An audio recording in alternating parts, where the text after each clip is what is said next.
والله خبصتونا. لا بوبو لا بوبو، ليش تدبون فلوسكم بالبلاش؟ تعالوا شوفوا الترند الجديد مال بلبن دباديبو. طبعا تقدر تطلب قطعه، بس اذا طلبت 3 قطع راح تجيك بهاي الطريقه وياها الصوص مال فستق وبندق والكاكاو. تقدر تختار الصوص اللي انت تريده، وبالمناسبه السعر 12000 دينار بس. وتعالوا نحط الصوصات ونذوق الطعم ونشوف دباديبو طيب لو لا. اول شيء خلينا نجرب البندق.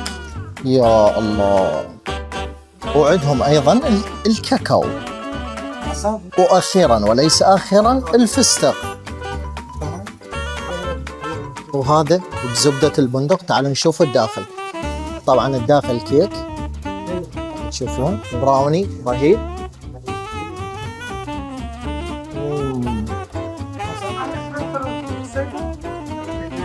يا جماعة طعم طيب وهادئ وابدا مو طاغي الحلاوة. وايضا عندهم الكاكاو وهاي الفستق. تعالوا شوفوا الداخل مالتها، تشوفون شلون النستلة، وايضا بها الكيك.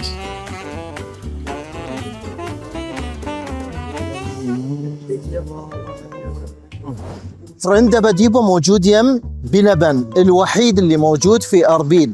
باختياري الشارع الخلفي لقلم مال من جهه سايدين باختياري. ما اعرف شنو منتظرين بلبن. يلا ناكل.